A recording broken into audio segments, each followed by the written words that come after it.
Welcome. Today, we're hoping to have a facilitated conversation, a debate, hopefully not an argument, about culture and challenging behaviours and the workplace and how we can make healthcare a little bit better for patients and the profession. My name's Simon Fleming. I'm an orthopaedic registrar, a MedEd PhD, and general troublemaker. I am hopefully going to help move the conversation along on the first of what is to be many uncomfortable but constructive chats about how we make things better. More importantly, I'm now going to ask the other people on this to introduce themselves. So I'm Emma Vaux. I am a nephrologist and general physician at Reading and the chief examiner at the Royal College of Physicians. I'm Rose Penfold. I'm a geriatrics and general medicine registrar based in London. I'm a training representative for the RCP and also a co-founder of the organisation Women Speakers in Healthcare, which is the largest database of women speakers across health and social care in the UK. And I'm Partha Kar. I'm a consultant in diabetes. I work in Portsmouth, and I also one of the national leads for diabetes, and more recently taken a role of Director of Equality in the medical workforce for the NHS. So to get us started, a nice, easy question. Look, there are loads of poor behaviours in healthcare, from microaggressions to undermining to bullying to harassment and discrimination to out and out crimes like assault and rape, and all of those things happen in work most days in the NHS. But most of our colleagues will say, look, this is just how it is. This is how it's always been. None of this is new. It's just a change of flavour. We had this kind of racism then, we have this kind of homophobia now. So I guess to all of you, why do you care? Why are you so invested in addressing these problems, challenging them, changing them, trying to solve them? Why change if this is the status quo anyway and things seem to be plodding along quite nicely? It is interesting, isn't it, that bit about what we've put up with or what we do put up with. And I guess for me, there was a moment where a very senior NHS figure completely crossed the line with me. And it was that moment when it was, well, if I don't do something about this, who will? And that was when the code of conduct for the RCP was born. But it wasn't just that, it's those layers of all those little things, as you've described, the microaggressions. And if we let those go, then it becomes so much bigger. It's uncomfortable. And I think for me, it's the power of role modelling in trying to make that difference, from being a bystander to being what's called an upstander. I had a choice that I could start to make things better. And that's the choice that I really wanted to make. It's interesting. So I'm going to challenge you. You made that choice after you had a personal experience. Why do you think you didn't make that choice sooner? So in part, I think it's that I did make choices sooner in that I could do things that were in my gift, so locally and around me, and I could hold people to account and hold myself to account.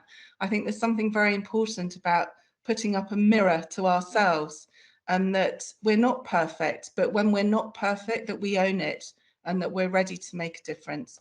But I was then the vice president for education and training at the college, and I was suddenly in a place where actually I could really start to make a difference on a big scale, and having that platform. And having that platform meant that I needed to kind of almost honour it. It was a really important springboard to how could I be a catalyst for change. I think, yeah, it's very interesting to hear what you say, Emma, actually. And see, I'm here partly in my own capacity and partly on behalf of women speakers, and actually reached out ahead of this conversation today to a lot of women on our database, asking them to share their experiences. And very few actually came forward, which I think highlights perhaps some of the magnitude of the challenge we have in terms of changing the culture and allowing people to speak out. But I guess in terms of experiences to share, some you might be aware, a couple of months ago, our group published an article in BMJ Opinion looking at sexual harassment and assault in medicine, called We Need Actions Not Words. And in that we talked about experiences of Philippa Jackson, who's a consultant plastic surgeon who shared her direct experiences of sexual assault in the workplace. And I think sort of unanimously agreed that such things are not only unacceptable, they're also illegal and actually, you know, can be easily challenged. But I think I want to share some of my own personal experiences as well, of perhaps Simon alluded to what we call microaggressions, so some of those more subtle challenges and biases that we face in the workplace. And actually, it's only sort of with the benefit of hindsight, I look back now and see some of the things that I have experienced. And actually myself as an F1 doctor, I worked with a colleague who was a mature student, and she was balancing the demands of being a FY1 trainee with the home life and having 3 children at home. And I remember the consultant in my first job used to make comments to her all the time about, oh, it must be tough balancing this job with being a mother, or you must find it difficult compared to your peers having to go home and do childcare responsibilities after the long day at work. And I look back on what I did at the time, and I did absolutely nothing at that time. And I think that partly reflects I was new, I was an FY1. I think I was very invested in trying to protect my own reputation and the perception of my senior colleagues of me, and didn't want to raise my head above the parapet to challenge it. And I think also I perhaps wasn't aware of how unacceptable those microaggressions and challenges are, and how they can really influence the trajectory of someone that experiences them. And actually that's why now I want to try and use the platform we have and the group and the network we have to try and raise the profile of some of these issues and make and really challenge those kind of microaggressions. Partha. I've got a very different sort of angle on it. I mean, look, I'm always been mummy's boy. Mom taught me about some principles in life. And I think by luck, default, or whatever be serendipity, I've ended up in a role where I can, you know, influence change, make some differences. So I think my role is, frankly, I don't have a lived experience of what women go through. I've been very clear about it, but can help. And I think that's my role. You know, people, hopefully it gives strength for people to come up, and you can use me as your ally, your, you know, whatever, to sort of make things happen. I'm very happy to, you know, give my platform or position for people to have their say. And I think the rule that I say is, you know, as I say to everybody, whether they're facing sexism or racism or anything, come and tell me, and I'll try and help you. I will help you. But I won't put it under a carpet or whatever. That's all I can say. So I think my position or role is, I am where I am, and I want to use that. So to do something which inherently feels the right thing to do, just because something we haven't done in the past, doesn't mean we can't change it for the better, I would say. So there are some common themes. People talking about experiences they've had personally, and then people talking about experiences that have been shared with them. And it's interesting, when I reflect on my experiences, I can always sort of rationalize away why I didn't report it, because of the power dynamic, because of either my lack of power or them having more power, reputation, hierarchy, all that sort of stuff. But when I reflect on other people either telling me about their experiences, or when I've witnessed things in the past and I've not done anything about it, it took me a while to put my finger on what I felt. And I kind of now know it as moral injury. Like, it was shame and anger and guilt. I look back on it and I'm like, I was kind of part of that, right? Because I laughed, or I didn't say something, or I, you know, afterwards said, oh, you should really do something about that. And they went, you know, what am I going to do about it? And it's interesting that kind of, with great power comes great responsibility bit is key. But obviously we have a ton of privilege, all of us here, in that we have platforms and voices, but the NHS has 1.4, 1.5 million people, many of whom feel that they don't. And I guess my question is, Rose, you said, you know, I think one of the phrases used is like, these are easily reported. Are they? Yeah, well, I guess yes, they're not, and actually, I think it's very hard to to raise the alarm or to report them, and I think I was sort of thinking about this earlier in terms of how we actually bring about culture change, and I guess the first thing is how do we create an environment, a safe environment to talk about these things, and I kind of thought about that both kind of horizontally with peers, like an open forum where you can actually just say this happened to me, and it was awful. And then from there, also then the channel upwards. So like having shared it amongst those around you, it's like how do you then escalate those concerns through the organisation? And I guess in the NHS we have seen some changes in recent years. I'm thinking particularly about sort of things like freedom to speak up guardians, and ways to report such poor behaviours in the workplace. But those have to be accessible. They have to be available everywhere, which they're certainly not at the moment.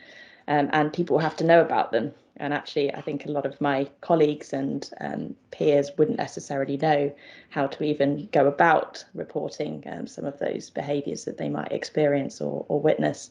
So I think you're right, Simon. I think retract what I say if I said easily, because I think it's not true. It's not true at all. I think those are the more overt behaviours that perhaps I think it's perhaps more easy to recognise them as being wrong, firmly wrong, but not necessarily more easy to report them. There's a quote, and it's from an article about rape culture, and it says, "Who is heard and who is not heard is what maintains the status quo." So I guess my question to everyone is, what are the barriers people face to speaking up, speaking out, to challenging these behaviours? Not just the barriers in terms of logistics and systems and things, but before they even get to that, like why do people feel they can't? And when people do, why don't we listen to them? So a bunch of questions. I'll probably have a go at it first. I think there is a fundamental problem in the way the NHS deals with anything, any isms in life, right? So, for example, if you say a woman goes and says there's been a inappropriate behavior, right? The default of the NHS is prove it. That's your problem, right? It isn't the other way around. It isn't like, okay, you raised it, we'll take it. We'll do it the other way around. But the default is it didn't happen. You prove it.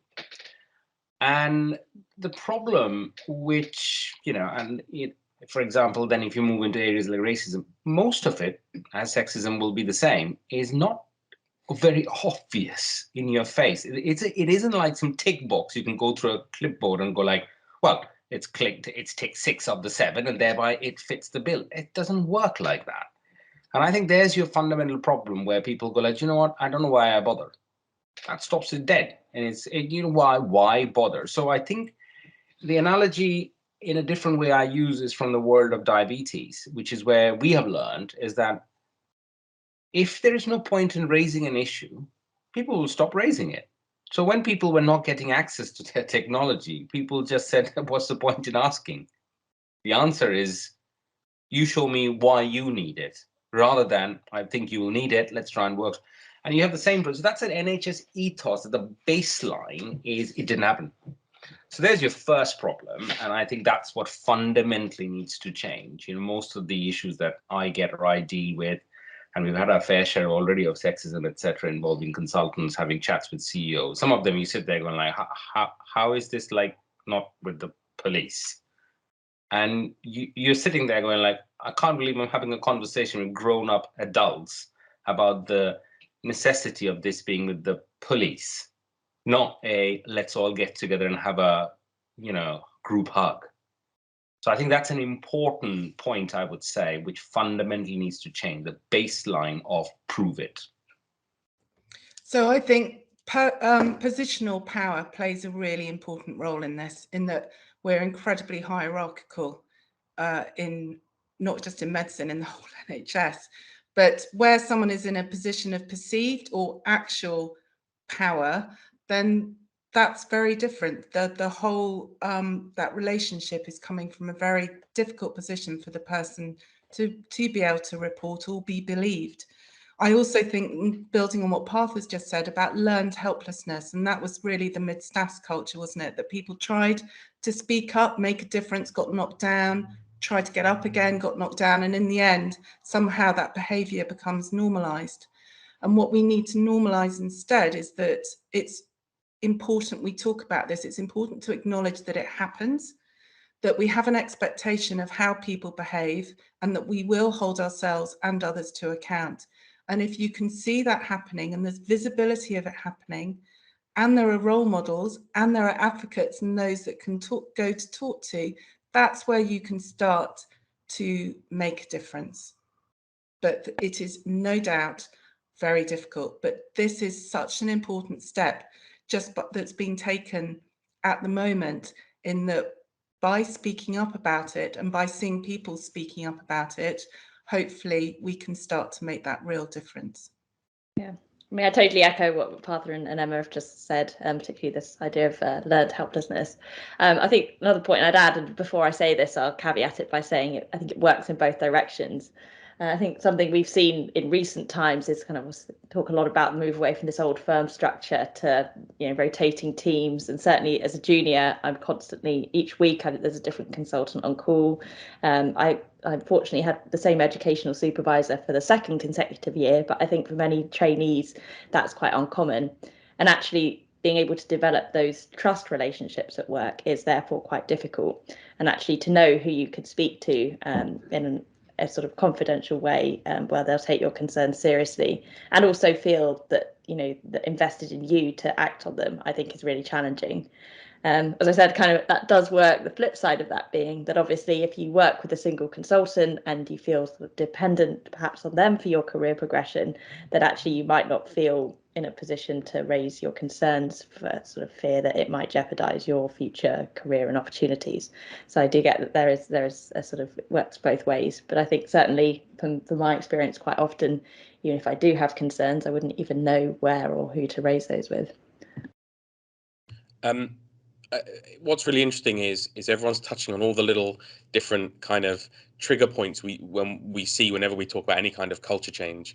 So it's things like hierarchy, patriarchy, power differentials, cultures of silence.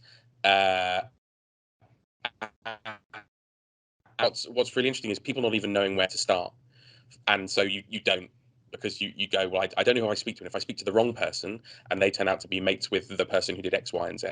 And I think from my point of view, agreeing with absolutely everything you've all said, I think one of the other fundamental problems we have in the NHS is that we have a blame culture. We have a 0 to 60 approach. So we treat me making the world's worst joke the same as someone else committing fundamentally a crime. It's like silence, silence, silence, silence. Suddenly you're in a meeting with the chief exec, or someone's referred you to the regulator. And what we aren't any good at is having those conversations that make us really uncomfortable. We can break bad news to a patient and not think anything of it, but telling one of our colleagues that they're being a bit of an arse, or that their behavior isn't quite right, makes our skin crawl. And I guess, looking at all of you and the work you've all done individually and collaboratively, how did you find trying to make a change as an individual? Has it been easier, not once you've got people beside you, but is it easier when you're in a group, or is it actually easier to be kind of charging forward as a solo advocate, because then you can kind of control what you're saying? Do we need a big collective approach to culture change, or actually is there some power in individual change? How does it work? How do we empower people and groups? So I'm a great believer in the aggregation of marginal gains. So there's something about making lots of little small changes will make a big difference. But at the same time, I think, as you described right at the beginning, where you're in a position of privilege to have a platform, to have a voice, then to use that voice, but not to this isn't about using your voice to advance yourself and how marvelous. This is a voice that you've listened, and that how can you reflect that? How can you shape, influence, make that difference? And I think it is possible to make an individual difference. You know, perhaps some of it is you become more comfortable in yourself, and that when you do go and say there's a problem and someone does listen, and then something does happen, you can start to see that that's effective. So I think we have to be really important of the responsibility that we have when people come to us. And as Partha said, that if someone was to go to him, he would listen, he would want to make a difference, he would make a difference. And I think that we have that responsibility to believe when someone comes and says something. What can we do? How can we come alongside? And it isn't always doing it for that individual. It's how can we support them to be able to do what they want to or should do or need to do.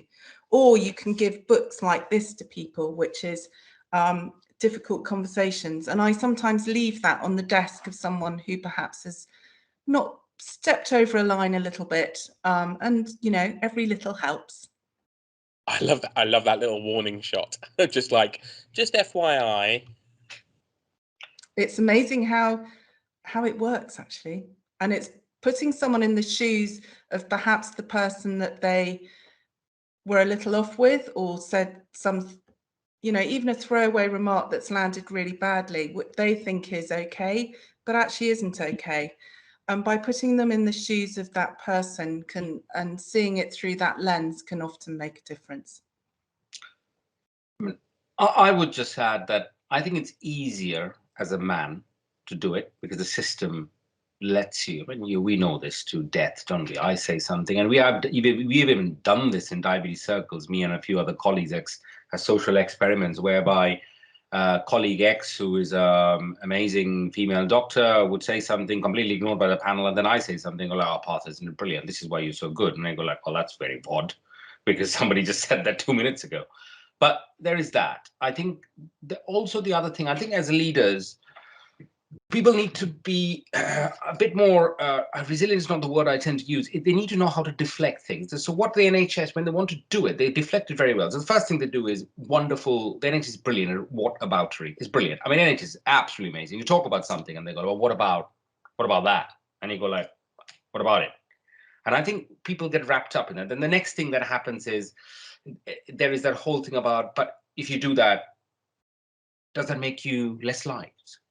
And people find it quite difficult when people go like, "Oh, this is a tricky space." And, you know, I've come to a very sort of Zen-like state where I go like, "Well, I don't really care if I'm liked or not. I wasn't calling you to my Christmas party anyway.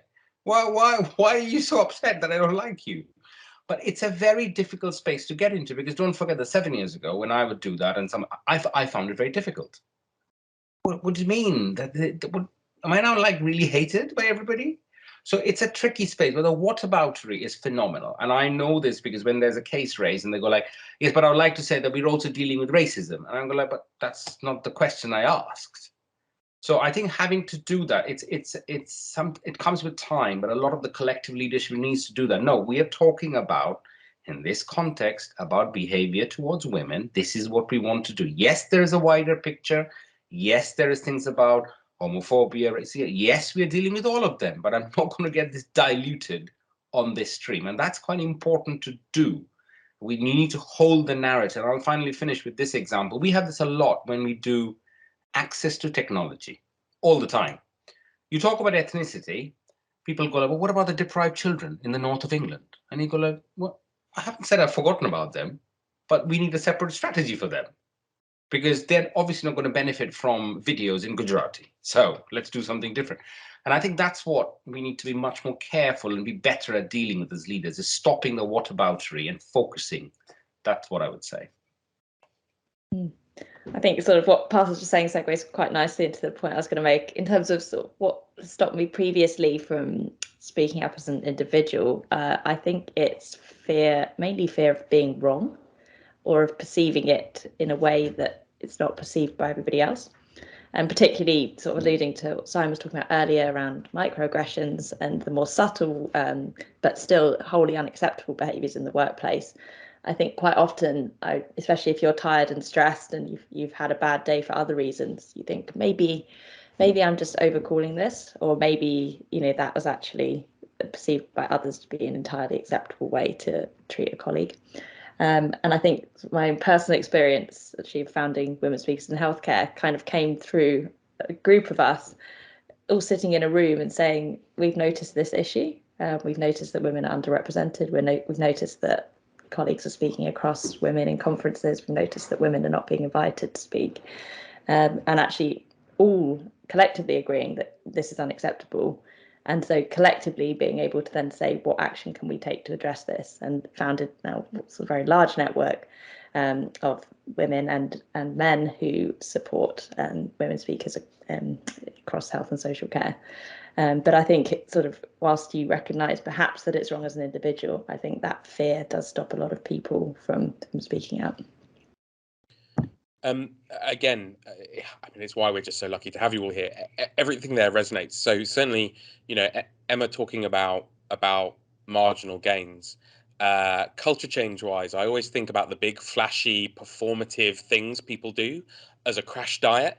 Like, I needed to lose some weight to get into my black tie, so I did some stuff and I lost a load of weight and I fit into my black tie and it's great and everyone's very impressed, and then 2 days later it's back on. Crash things just don't work. They're not sustainable.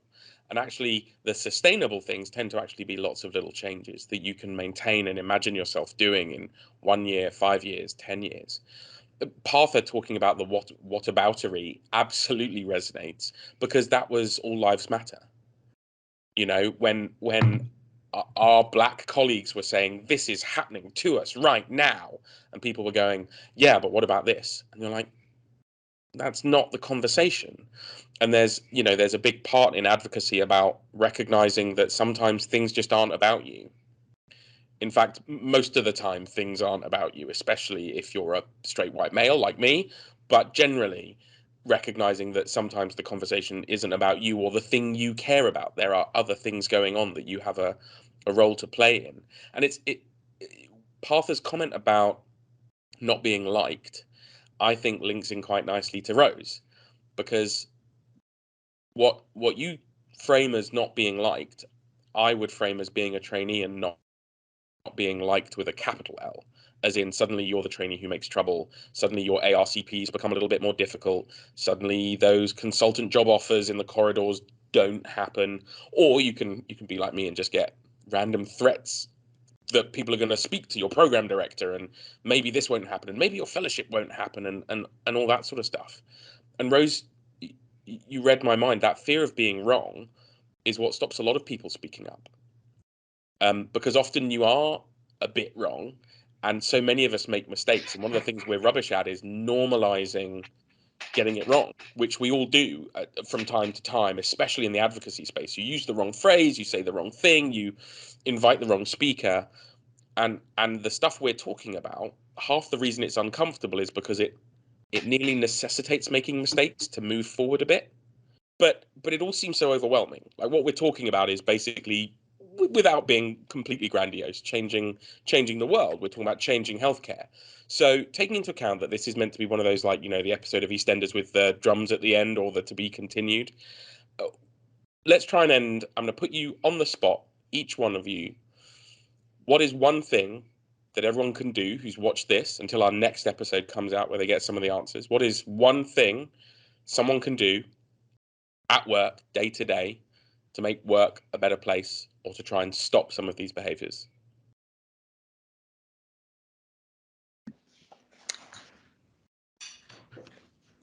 Go for it, Emma.